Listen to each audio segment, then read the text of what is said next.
Hello दोस्तों, कैसे हैं आप सभी। मैं आशा करूंगा कि आप लोग बहुत अच्छे होंगे। दोस्तों, आज की इस वीडियो में हम लोग जो क्लास टेंथ का जो हिंदी है प्यारे दोस्तों, उसके काव्य खंड के गुरु नानक जो फर्स्ट जो कि चैप्टर है, राम नाम मेरा बिरथो जगी जन्मा जो ही, इस पाठ का नाम है, जिसके लेखक जो है गुरु नानक है, जो कि फर्स्ट चैप्टर है। उसके सारे प्रश्न उत्तर को हम अच्छे ढंग से सरल भाषा में, जो कि ताकि आपको अच्छे से याद हो जाए, लिख करके लेकर के आए हैं। तो आप लोग ध्यान पूर्वक से देखिएगा और याद करते हुए चलिएगा। मैं आशा नहीं बल्कि हमें पूर्ण विश्वास है कि आपको 100% सारे के सारे प्रश्न के उत्तर याद हो जाएंगे।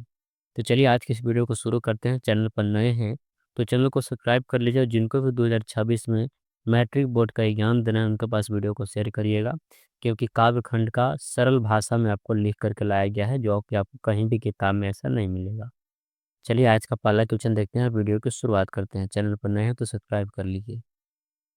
देखिए चैप्टर का नाम गुरु नानक, इनका लेखक है राम नाम बिनु बरते जग जन्म जोही, इस चैप्टर का नाम है। अब इसका प्रश्न पहला क्वेश्चन क्या कहा गया कि कवि किसके बिना जगत में यह जन्म व्यर्थ मानता है।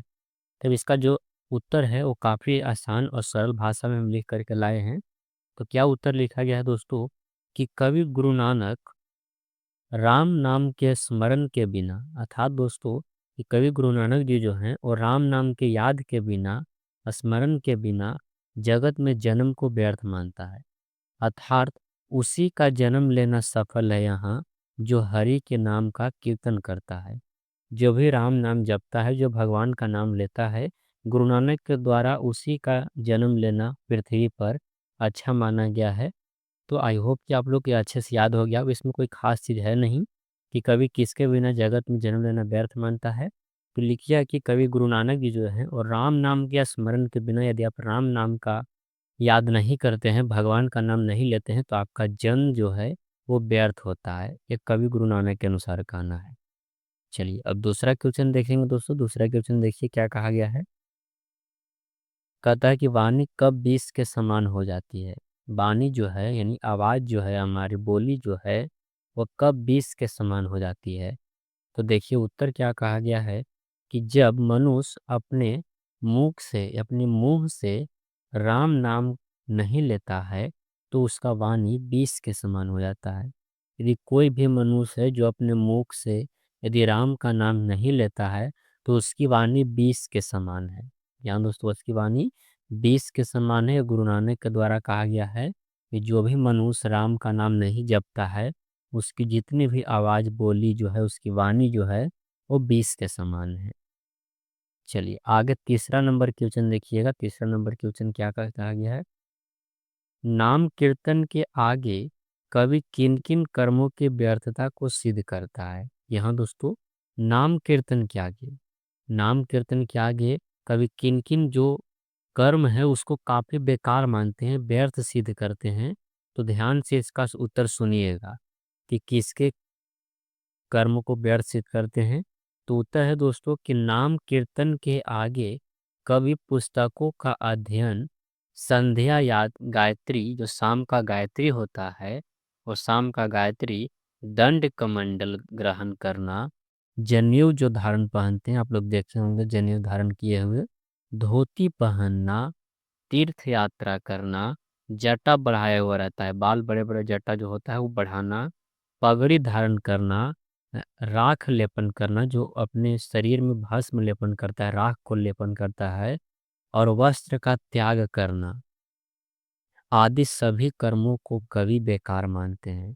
अगर नाम लेना, कवि के अनुसार कहना है कि नाम लेना अच्छा बात है, लेकिन नाम लेने के साथ साथ यदि कोई भी व्यक्ति ऐसा करता है कि दंड कमंडल लिया है, जनेऊ धारण किया है, या धोती पहने हुए है, राख लपेट ले है, कपड़ा त्याग कर ले है, ऐसा अगर कोई करता है तो बेकार मानते हैं कवि, उसको बेकार कहते हैं। केवल नाम कीर्तन को कवि अच्छा समझते हैं।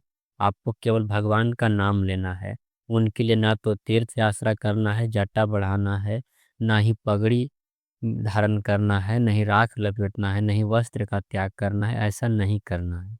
ऐसे गुरु नानक कवि जी कहते हैं। तो आई होप कि आप लोग को यह भी क्वेश्चन अच्छे से समझ में आ गया होगा। आगे बढ़िएगा, आगे क्वेश्चन पर बढ़ते हैं हम लोग। चौथा नंबर क्वेश्चन देखिएगा। इसमें सबसे महत्वपूर्ण जो होता है दोस्तों सप्रश्न व्याख्या होता है, वो कई बच्चों को लिखने नहीं आता है, तो उसको आराम से हम लिख करके लाए हैं, उसको एक बार ज़रूर देख लीजिएगा। देखिए, चौथा क्वेश्चन है कि प्रथम पद के आधार पर बताएं कि कवि ने अपने युग में धर्म साधना के कैसे-कैसे रूप देखे थे। जो प्रथम पद था उसके अनुसार आपको प्रथम पद कविता के अनुसार बताना है आपको कि कवि जो हैं वह अपने युग में धर्म साधना के कैसा-कैसा रूप देखे हैं। तो जो हम लोग पिछला क्वेश्चन देखे हैं, ठीक उसी का छाँट करके उत्तर इसमें भी लिखाएगा कि प्रथम पद में कवि के अनुसार जटा बढ़ाना, भस्म यानी राख लपेटना लगा करके साधु वेश धारण करना, वस्त्र का त्याग करना, दंड कमंडलधारी होना आदि धर्म साधना के रूप कवि जी हैं वो प्रथम अनुच्छेद में बताए हैं। जहाँ दोस्तों क्या क्या करना, तो जटा बढ़ाना, भस्म लगा करके साधु का धारण कर लेना, वस्त्र को त्याग कर देना, दंड कमंडल लेना, ये सभी आपको प्रथम पद में कवि के ऐसे ऐसे रूप बताए गए हैं, कवि बताए हैं। आगे 5 नंबर देखिएगा, 5 नंबर प्रश्न क्या कहा गया है। अगला है दोस्तों कि हरि रस से कवि का अभिप्राय क्या है। हरि रस से कवि का अभिप्राय क्या है, तो दोस्तों हरि रस से कवि का अभिप्राय हरि भक्ति है। कवि राम नाम की महिमा का बखान करते हुए कहते हैं कि भगवान के नाम से बढ़कर अन्य को धर्म साधना नहीं है, अन्य कोई धर्म साधना नहीं। यहाँ दोस्तों जो गुरु नानक जी जो हैं वो हरि रस के अभिप्राय से कहते हैं कि हरि रस जो है स्वाभाविक हरि का ही भक्ति है। अगर राम नाम की महिमा से यहाँ बखान और कोई चीज़ है ही नहीं। भगवान राम नाम के से बढ़कर के अन्य किसी को वह बड़ा नहीं मानते हैं गुरु नानक जी। 6 नंबर क्वेश्चन काफ़ी छोटा है। कवि की दृष्टि में ब्रह्मा का निवास कहाँ होता है। तो दोस्तों कवि की दृष्टि में ब्रह्मा का निवास जो होता है वो प्राणियों के हृदय रूपी यानी शरीर में होता है, याद रखिएगा। प्राणियों के शरीर में होता है, ब्रह्मा का निवास प्राणी के शरीर में होता है। आगे बढ़िएगा, अगला देखिए क्या है 7 नंबर क्वेश्चन कि गुरु नानक की कृपा में से किन युक्ति की पहचान हो पाती है। गुरु की कृपा से ईश्वर भक्ति तथा संसार सागर में पार होने की युक्ति की पहचान होती है, यह उसका उत्तर है। अब जो यहाँ से हम लोग टॉपिक पढ़ने वाले हैं व्याख्या करने वाला, व्याख्या करने वाला बहुत पूछा जाता है और काफ़ी इम्पोर्टेंट है दोस्तों, तो एक बार इसको अच्छे से देख लीजिए कि किस तरह से व्याख्या करते हैं। अब देखिए पहला जो क्वेश्चन है वो क्या है कि राम नाम बिनु अरुझि मरे, यानी राम नाम के बिना उलझ करके मर जाए, इसको सप्रसंग व्याख्या करना है। तो ये आपको 5 नंबर के आते हैं, तो इसको एक बार जरूर ध्यान दीजिएगा। अब इसको लिखना कैसे, आपको फॉर्मेट समझिएगा तो ही आपको लिखने आएगा। पहला बात कि आपको याद होना चाहिए कि जो पंक्ति दिया रहेगा वो किस पाठ का दिया रहेगा, तो याद पढ़िएगा तभी तो याद रहेगा।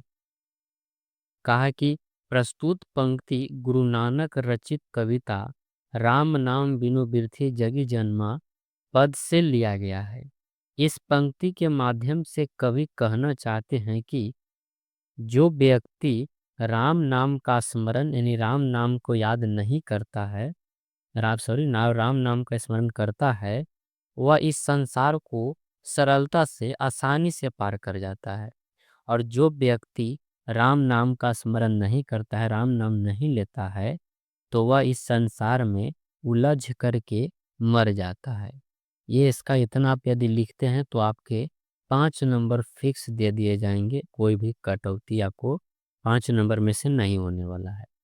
तो इस तरह से आपको सप्रसंग व्याख्या वाला को लिखना है, कुछ और भी व्याख्या है उसको भी चर्चा कर लेंगे जिससे आपके सारे डाउट क्लियर हो जाएंगे। जैसे देखिए कंचन माटी जाने, कंचन माटी जाने यानी सोना को भी वह माटी जानता है, इसको आपको व्याख्या करना है दोस्त। तो उसी तरह से फॉर्मेट लिखना है कि प्रस्तुत पंक्ति गुरु नानक रचित कविता राम नाम बिनु बिरथे जगी जन्मा पद से लिया गया है। इस पंक्ति के माध्यम से कवि कहते हैं कि जिस व्यक्ति को दुख दुखी नहीं करता, जो व्यक्ति को दुखी नहीं करता, जिसे सुख प्यार भय आदि प्रभावित नहीं करते, वह व्यक्ति सोना को भी माटी के समान समझता है। यदि कोई ऐसे भी व्यक्ति दुनिया में है जिसको दुखी होने पर भी वह बेचारा दुख नहीं होता है, खुशी होने पर भी खुशी जाहिर नहीं करता है, प्यार भय आदि इसको प्रभावित नहीं करते हैं, तो ऐसे व्यक्ति सोना को भी वह माटी समझता है, क्योंकि उसे सोना और माटी दोनों एक समान नजर आते हैं। इस तरह से सबसे लास्ट आपको एक और है, नहीं दो और है, यानी एक और है क्या, सप्रसंग व्याख्या। हरस शोक तय रहे निहारो नहीं मान अपमाना। इसमें और कुछ थे, तो आप लोग की जाके किताब से आप लोग क्वेश्चन मिला लीजिएगा। इस तरह से आपको लिखना है कि प्रस्तुत पंक्ति गुरु नानक रचित कविता जो नर दुख में दुख नहीं माने पद से लिया गया है। कवि गुरु नानक उपदेश की महिमा का वर्णन करते हुए कहते हैं कि जिस व्यक्ति पर गुरु नानक उपदेशों का प्रभाव पड़ता है, उस व्यक्ति को सुख दुख हर्ष शोक इत्यादि सांसारिक बाधा प्रभावित नहीं करते हैं और अपमान का प्रभाव नहीं पड़ता है उस पर। इसका उत्तर होगा। और सबसे लास्ट सब प्रसंग व्याख्या है दोस्त, तो इसको एक बार देख लीजिए। देखिए, नानक लीन भयो गोविंद सो ज्यों पानी संग पानी। नानक गुरु नानक जी इस तरह से लीन हो गए हैं गोविंद की भक्ति में, राम की भक्ति में, उनको जिस तरह से पानी पानी में मिल जाता है उस तरह से। तो उसी तरह से लिखना है कि प्रस्तुत पंक्ति गुरु नानक रचित कविता जो नर दुख में दुख नहीं माने पद से लिया गया है। इस पंक्ति के माध्यम से कवि कहते हैं कि जिस तरह नदियाँ अपने नाम को छोड़ करके समुद्र में मिल जाती है, उसी तरह हम भी राम भगवान राम के भक्ति में लीन हो चुके हैं। यही इसका उत्तर होगा। तो दोस्त इस तरह से आपको सारे के सारे उत्तर लिखने होंगे। तो मैं उम्मीद करता हूँ कि आपको गुरु नानक पाठ वाला काफ़ी अच्छे से याद हो गया होगा। एक बार आप अपने कॉपी पर इसको नोट कर लीजिए, क्योंकि हमारे हैंड राइटिंग से लिखा हुआ है और यह आपको हमेशा याद रहेंगे। उम्मीद करते हैं वीडियो आपको पसंद आया होगा। वीडियो अच्छा लगा वीडियो को लाइक कर दीजिएगा। चैनल पर नए हैं तो हमारे चैनल को सब्सक्राइब कर लीजिएगा दोस्त। और जिनको भी 2026 में एग्ज़ाम देना है, उनके पास वीडियो को शेयर अवश्य करिएगा। यहाँ तक देखने के लिए बहुत बहुत धन्यवाद दोस्तों। मिलते हैं नेक्स्ट वीडियो में, तब तक के लिए जय हिंद प्यारे दोस्तों।